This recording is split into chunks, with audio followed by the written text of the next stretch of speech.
Hello class 11, this is your chemistry class and we are discussing about the worksheet from your states of matter chapter. So let's continue the class. So we have already discussed the first three questions from your worksheet. Next question number 4.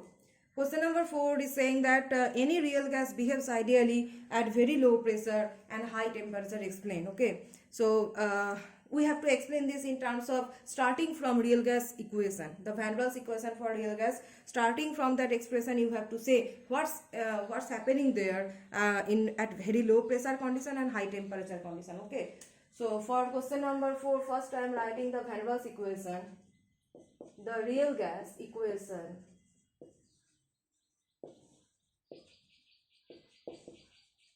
is P plus n square A by V square into V minus NB equal to N at T. This is for n mole of gas, and if you consider the 1 mole of gas, then just eliminate the n term. Okay, put n equal to 1 if you are writing for 1 mole of gas. Okay, fine. So next, what's happening there at very low pressure and high temperature? Though both the conditions cannot be fulfilled one at a time, any one you can maintain, still we will observe that what's happening there. So at very low pressure means the intermolecular distance is very high, right? So when the pressure is low, obviously according to Boyle's law, P proportional to 1 by V. So when the pressure is very low, volume will be very high. That means at very low pressure,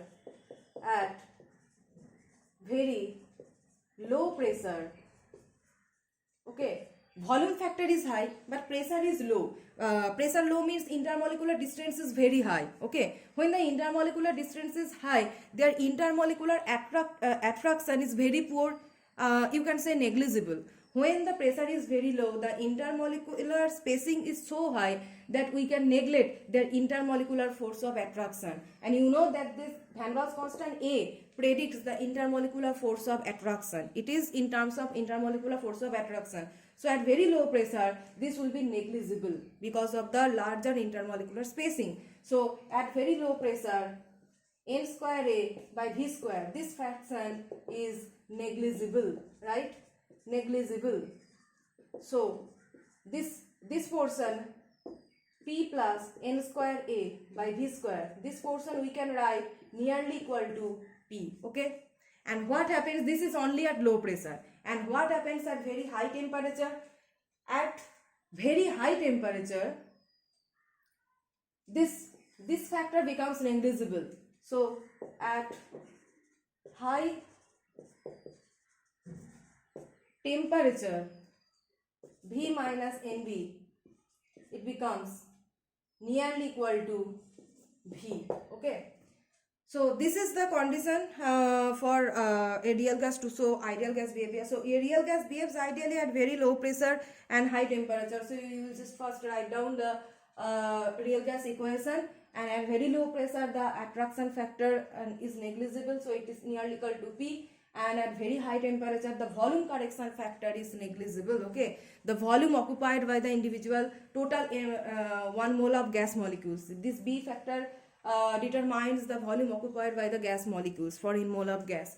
So this is negligible at very high temperature because their kinetic energy is so high and they are moving faster, and they are moving throughout the container. The gas molecules are moving throughout the container, so we can consider that they are this B factor is negligible here at high temperature. Okay, so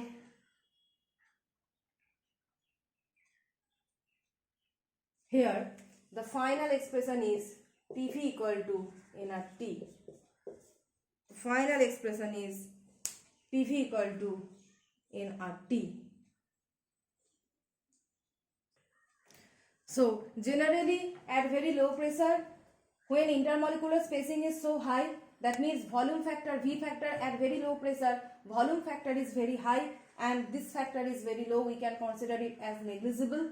And in terms of B, we can also consider NB is also negligible at very low pressure and also at high temperature. Okay, so both at very low pressure and high temperature, P plus n square by V square will be nearly equal to P, and V minus NB equal to nearly equal to V. In both conditions, this should be applied. Okay, so next Question number 5. Arrange carbon dioxide, sulfur dioxide and NO2 gases in increasing order of the rates of diffusion under the same condition of temperature and pressure. So this is very simple question. Application of Graham's law of diffusion.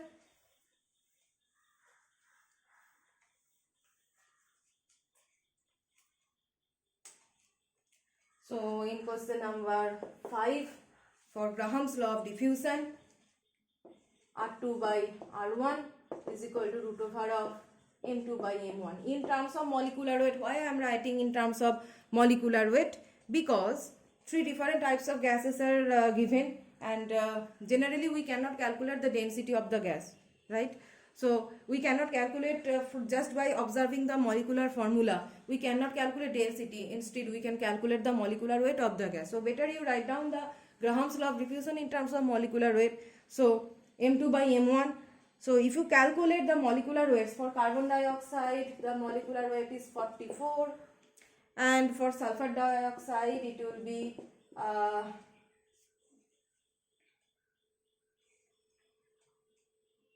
32 plus 32, that means 64. For sulfur dioxide it will be 64, and for nitrogen dioxide it will be 14 plus 32, so it will be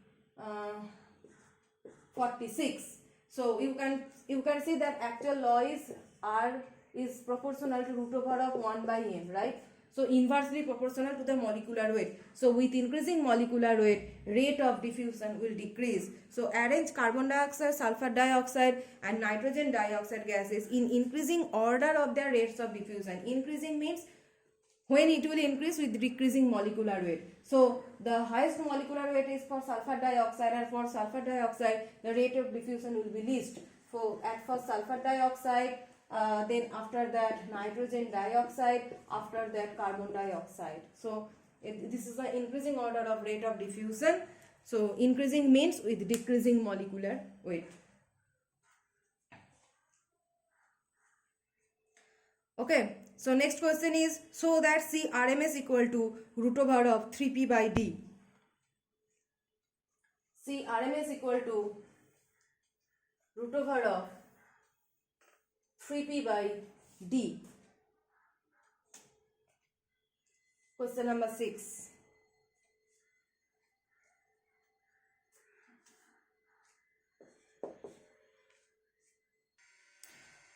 So already we know that the expression Pv equal to 1/3 mn c square RMS.